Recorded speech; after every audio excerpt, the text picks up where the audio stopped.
Hola, ¿qué tal? Yo soy Poderoso Sensual y en esta ocasión traigo una joya del mundo mundial. Esto es del gran Héctor Germán Oesterheld y el gran, magnífico y nunca superado, el viejo Alberto Brescia, Mort Cinder. Una bonita edición de Asti Berry. Comenzamos.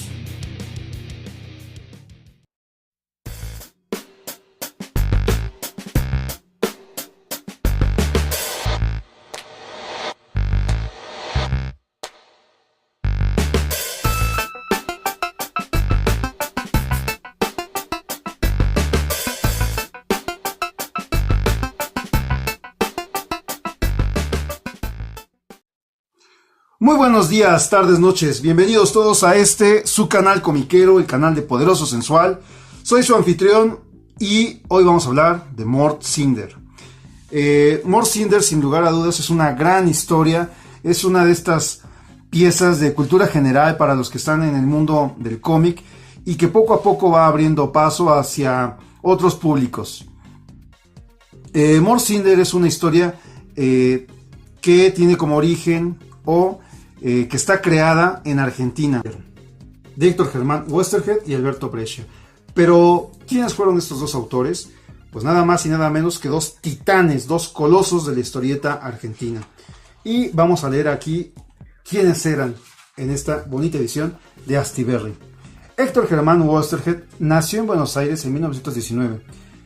De ascendencia alemana y española, licenciado en geología y gran admirador de Hermann Milbeck y Joseph Conrad.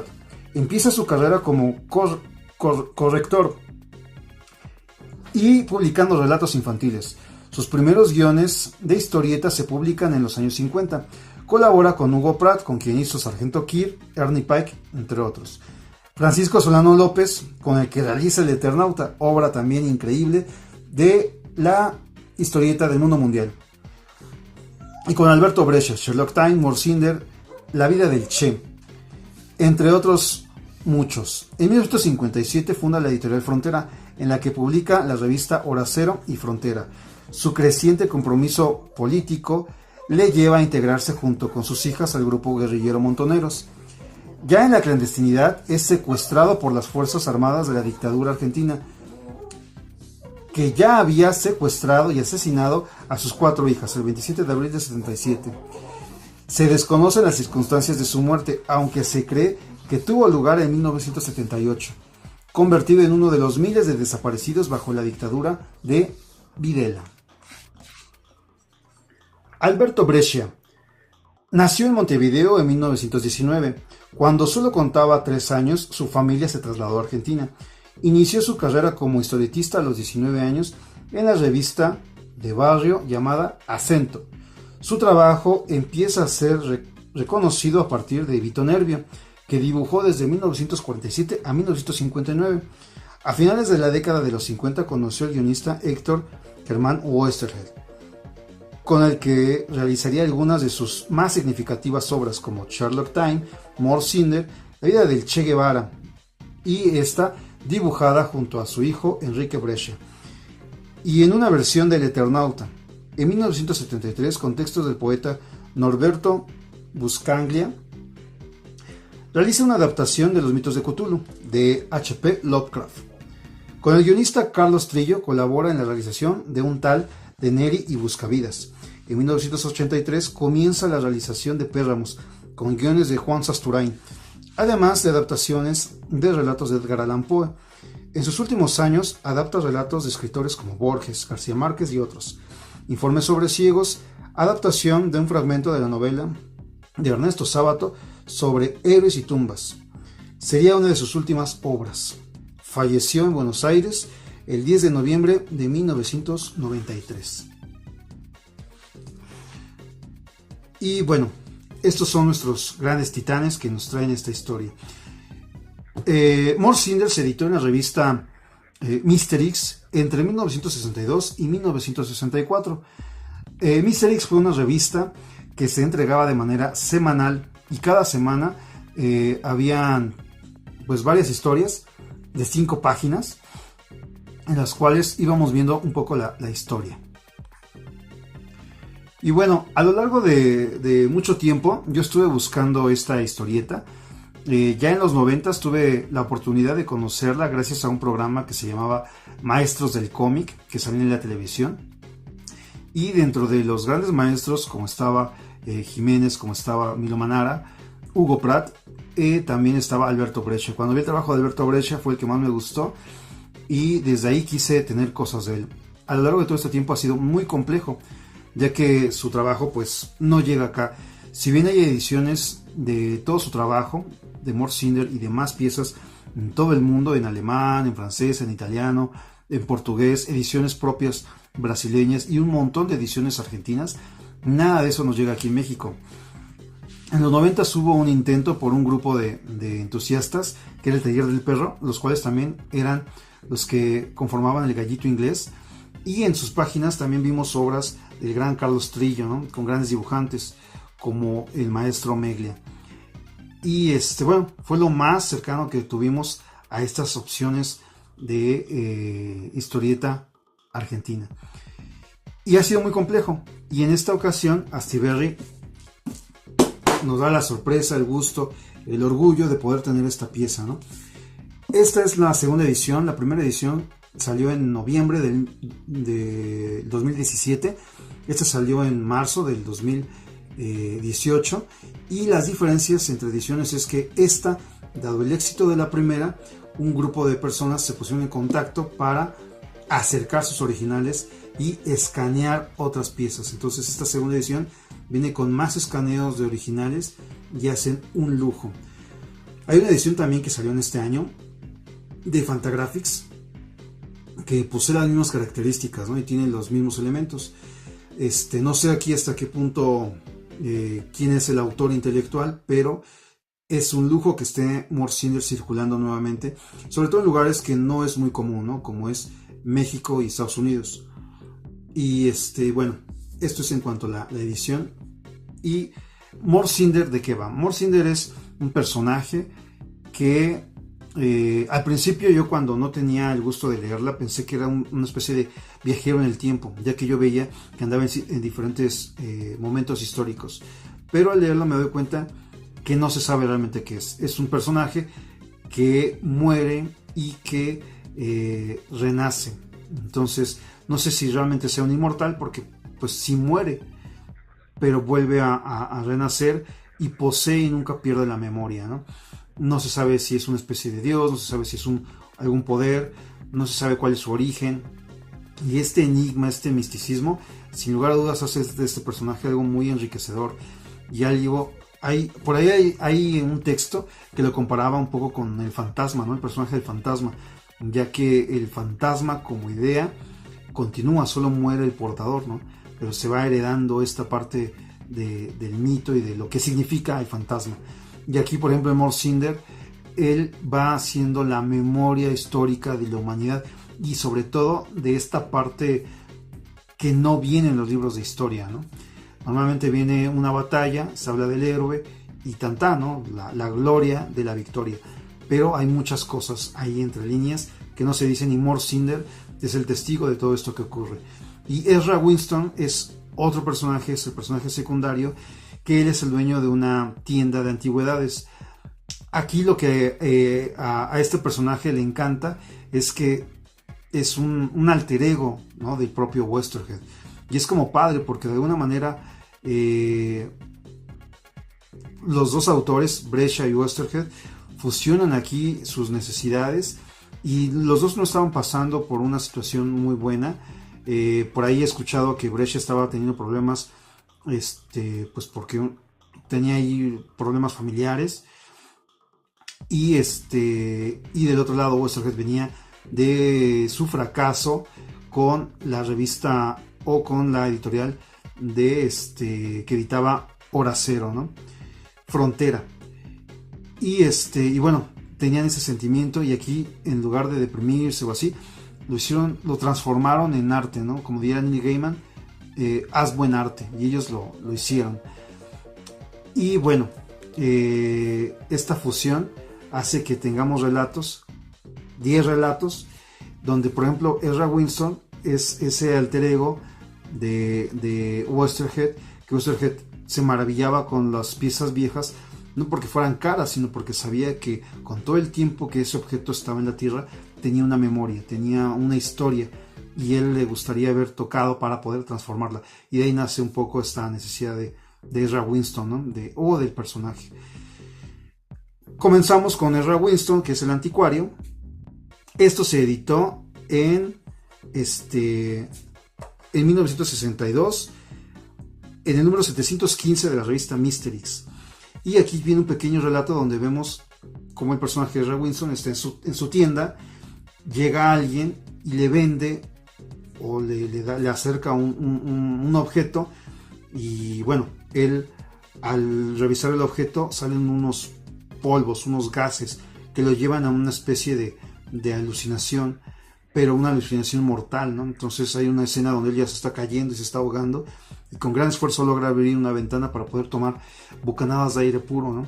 Pero en esta parte en la que casi muere, él ve, digamos, que la vida del objeto. Entonces hay un punto en el que no sabes si viaja al pasado, o si solo es una alucinación, o el objeto le está de alguna manera hablando, ¿no?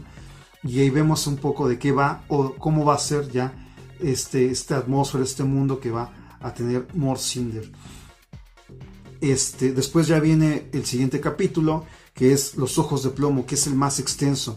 Aquí decir que también la revista Mysterix sufrió varios cambios de formato, ¿no? Al principio era vertical, muy grande, después se hizo más pequeño, pero horizontal. Y luego volvió a ser vertical, pero pequeño, así como estaba, ¿no?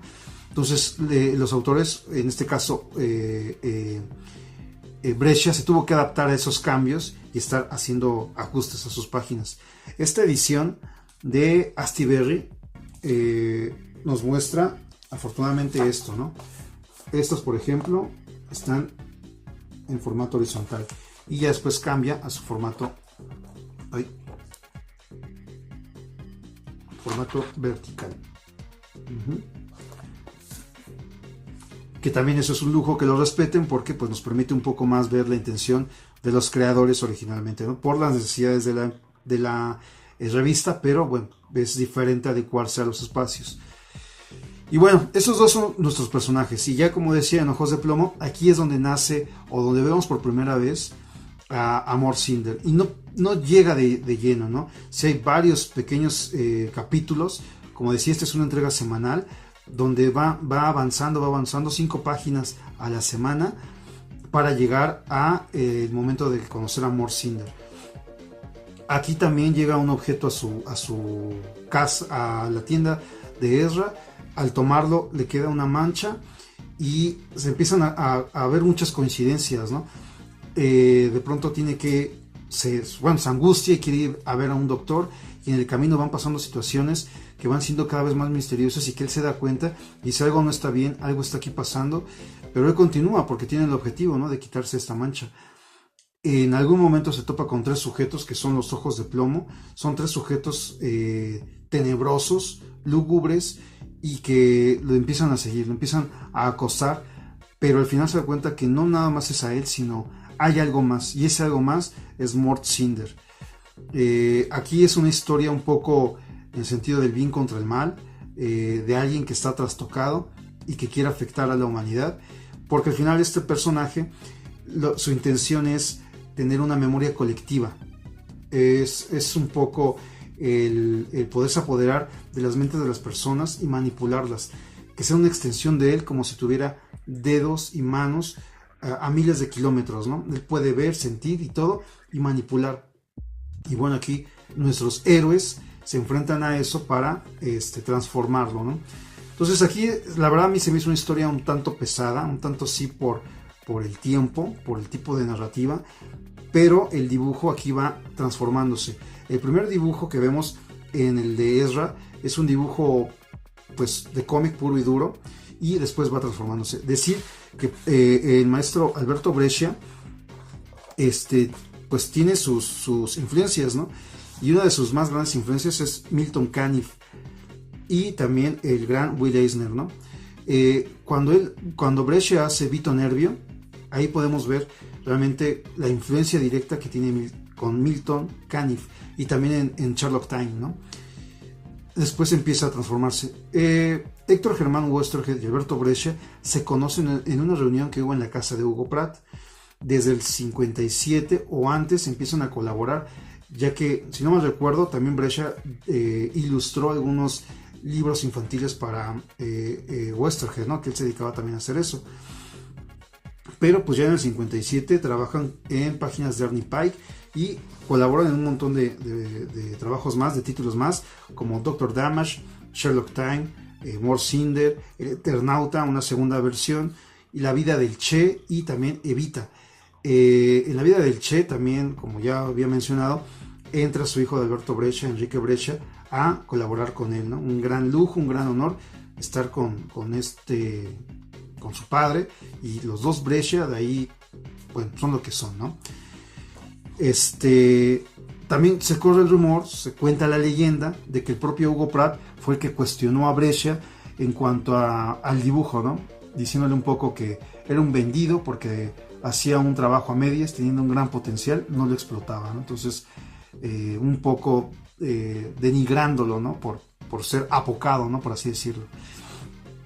Y Mort Cinder es el trabajo donde Breccia empieza a transformar, empieza a ser diferente. Aquí Breccia experimenta con Gillette, con navajas antes para rasurar. Era una navaja que tú la metías en un aparato, se abría, la metías y ya te rasurabas. Esa la rompía, la llenaba de tinta y con esa dibujaba, ¿no?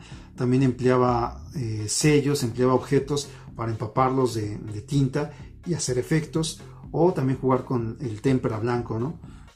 Entonces ya no nada más es un dibujo y pincel, sino ya es toda una experimentación. Y bueno, también Breccia, además de Milton Caniff y Will Eisner le gustaba mucho porque daba una atmósfera, daba un timing, y eso a Breccia le encantaba. También Breccia se influenció mucho de lo que es el cine alemán, el cine expresionista alemán, ¿no? Y de este gran director, Sergei Eisenstein, director ruso, que combinaba y daba mucho el dinamismo y esta dualidad entre blanco y negro, ¿no? Que se ve totalmente reflejado en el trabajo de Breccia. Pues todo eso se empieza a generar en Ojos de Plomo, y ya después llegamos a La madre de Charlie. La madre de Charlie se edita en el 740, del 740 al 745, en enero-febrero del 63.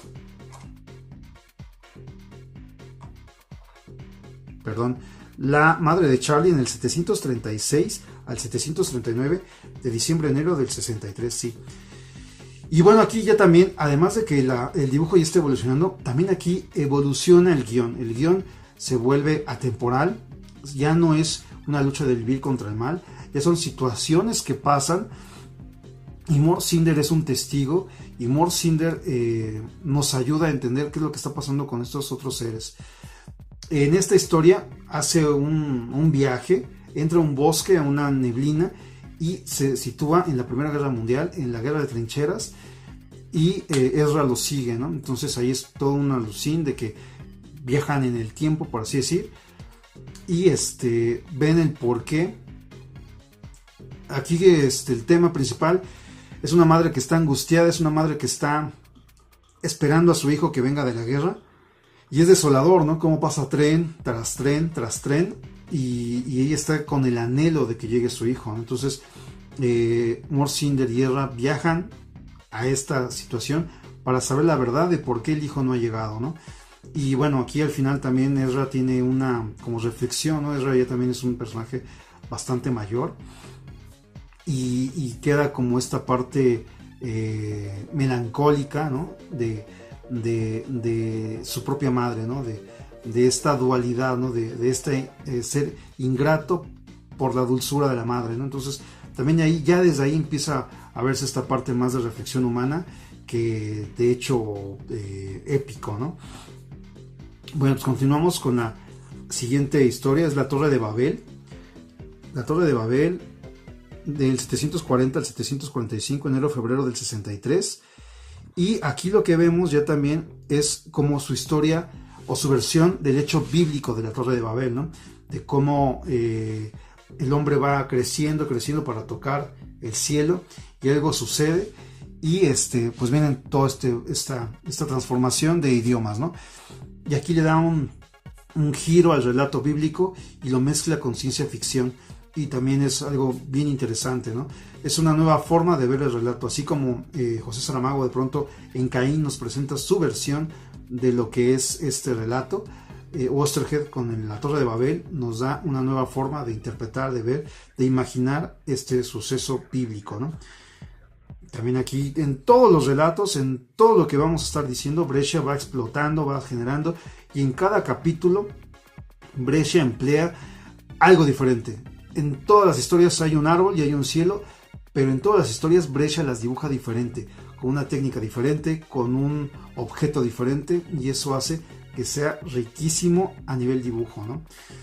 Y que complemente todo el argumento, todo el discurso, toda la experiencia de leerlo. Y bueno, yo estoy casi empapado de la emoción. Continuamos con la siguiente historia, es la penitenciaría, entre comillas, Marlin. Este se dio entre el 748 y el 751 en marzo-abril del 63. Y aquí, como bien decía, en los otros o en los anteriores relatos, por ejemplo, la Torre de Babel es en el desierto y pues vemos la fastuosidad del espacio. En este de la penitenciaría, Brescia nos mete a la prisión, hace enfoques, hace expresiones, hace contrastes de luz y sombra, nos muestra los barrotes y las manos, la angustia de estar encerrado, la claustrofobia, ¿no?, de estar ahí. Y aquí Oesterheld también nos da un relato en donde más importante que el propio Morsinder es lo que está viviendo, ¿no?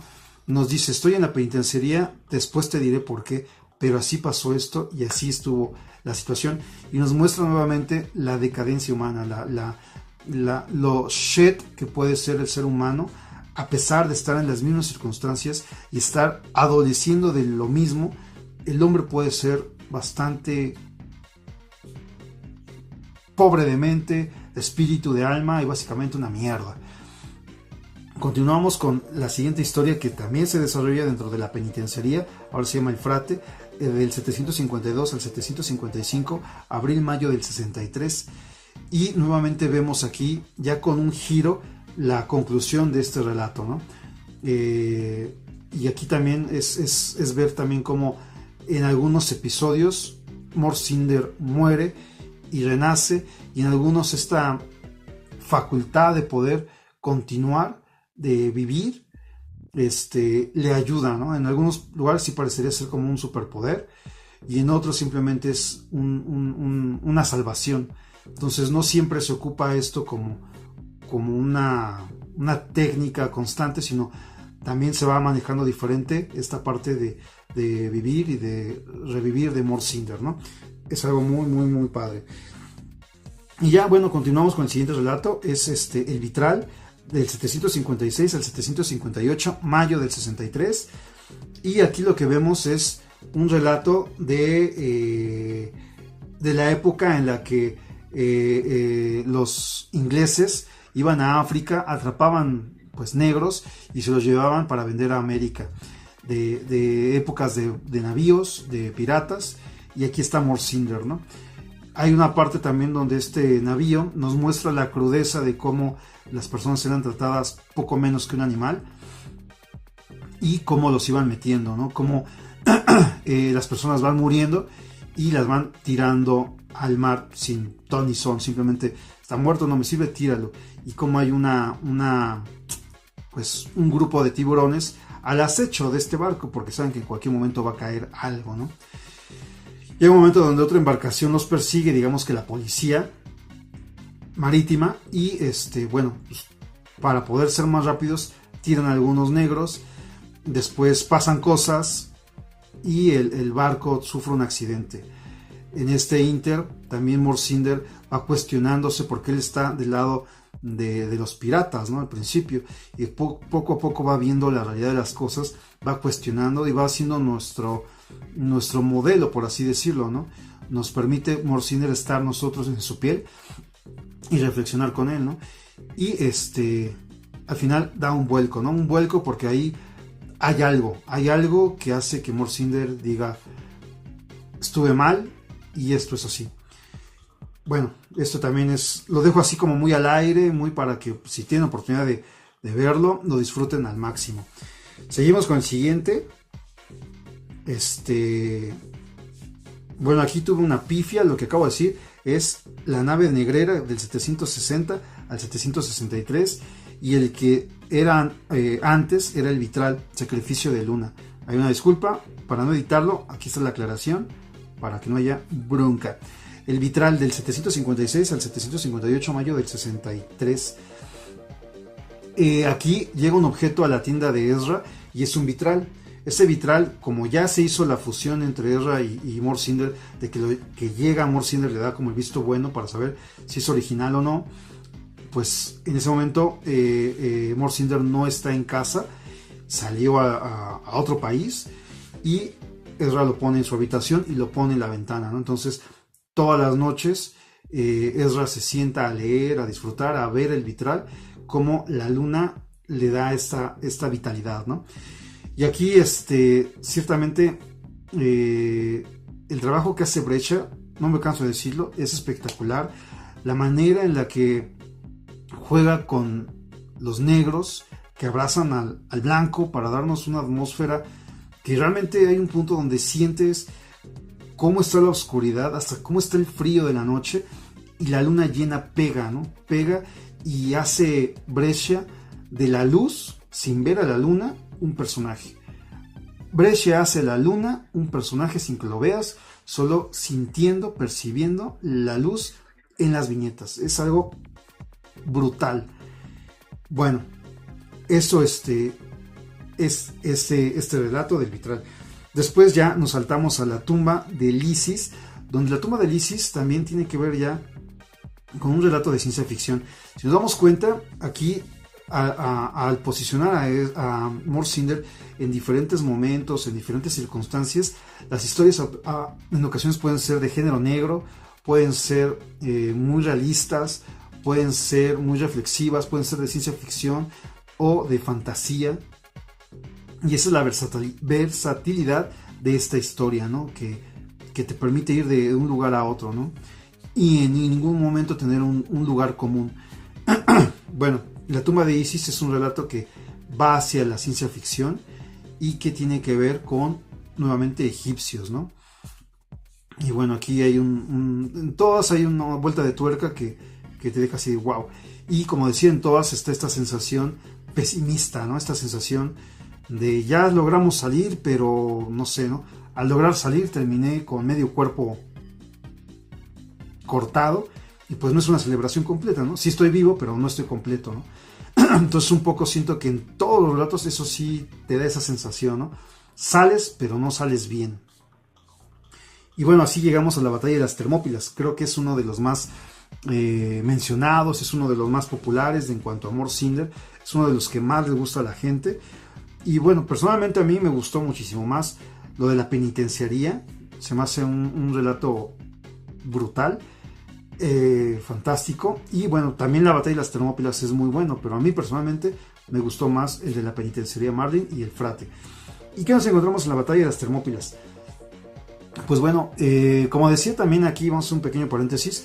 Breccia se influenció de muchas personas, pero también ha influenciado a otras más, entre ellos a el gran José Muñoz, y que a su vez a Eduardo Rizo, y que también tenemos al propio Enrique Breccia, ¿no? Entre otros dibujantes más de toda la gama de creadores argentinos.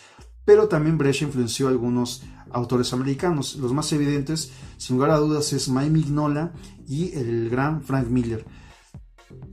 Es imposible hablar de esta batalla de las Termópilas sin tener en la mente 300 o traerla a el panel o aquí al pensamiento. ¿Por qué? No para compararlas, sino porque la parte de 300 que hizo Frank Miller se desarrolló de manera épica, de manera gloriosa, de manera fastuosa y hollywoodense.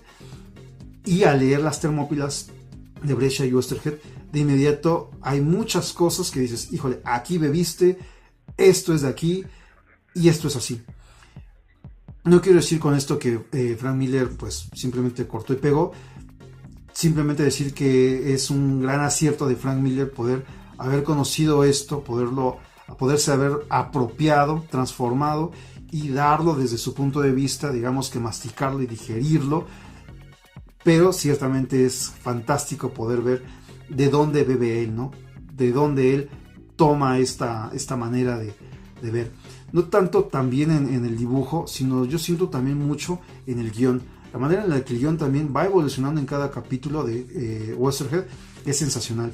Ya para este punto hay muchas cosas que yo lo iba leyendo y mi mente también se iba a recordar Sin City, ¿no? Esta manera de irnos narrando, de irnos dando ese aderezo y de esta parte también muy profunda, ¿no? De lo que está sucediendo, es genial. Bueno, ¿qué nos enfrentamos en las Termópilas? Bueno, como todos saben, las Termópilas por 300 o por cultura general es un momento en el que se enfrenta el ejército persa con un grupo de griegos en un lugar que se llama las Termópilas y que es muy sonado porque un pequeño grupo contuvo a muchos. Ya cada quien hizo su versión, sus variaciones, y es algo que pasó y que bueno, es muy, muy padre estarlos revisitando porque es una historia fantástica.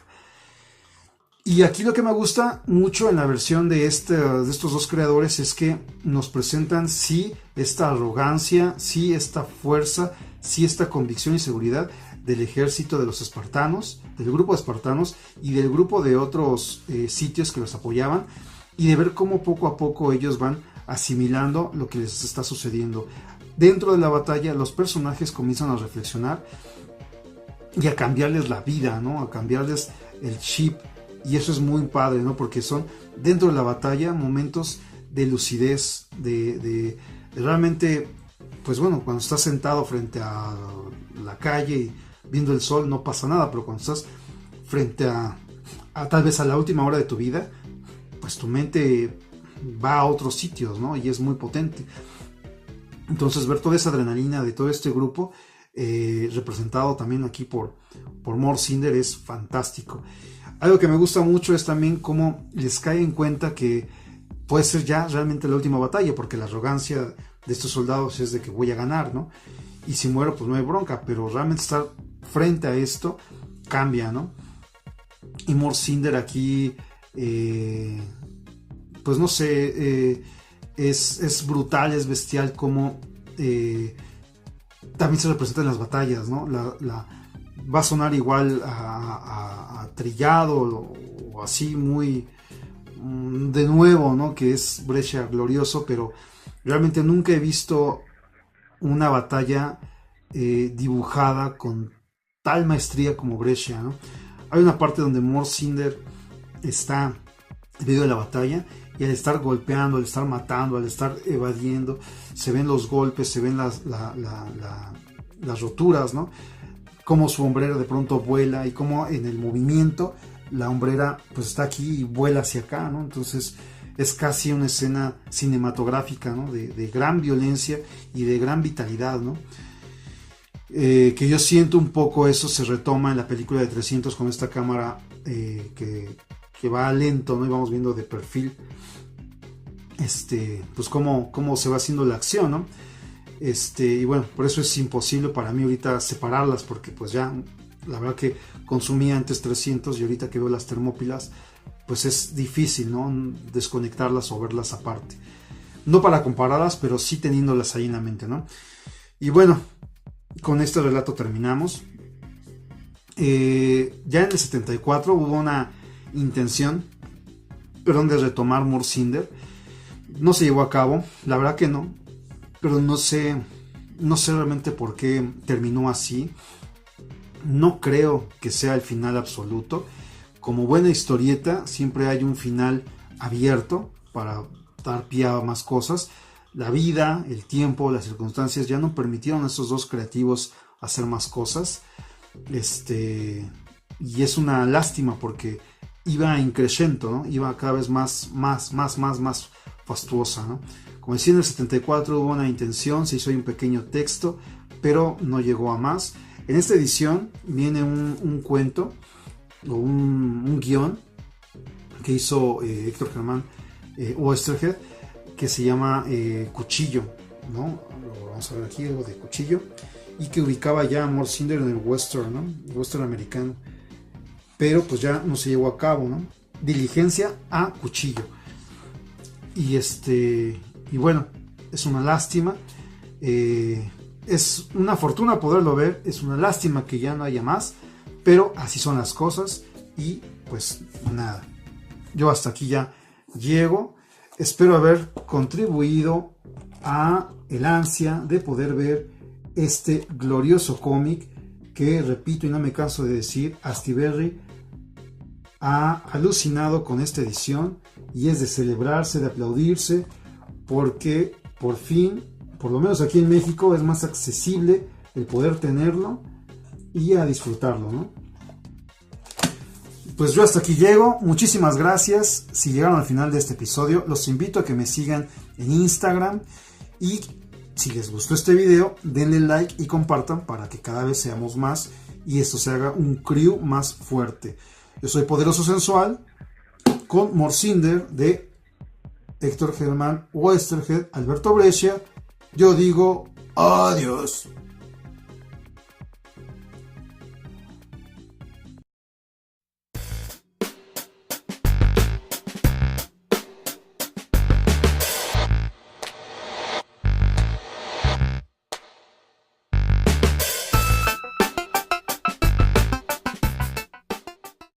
Esto es un bonus. La persona que sirvió de modelo a Brescia para hacer la cara de Mort Cinder fue otro dibujante, fue Horacio Lalia. El maestro Brescia hacía apuntes de todas las personas, pero ocupó el apunte de él para darle vida a Mort Cinder. También Ezra es un apunte del mismo, ¿no? Brescia se dibujaba en el espejo para darle vida y cara a Ezra Winston. El bonus de Mort Cinder. Bye bye.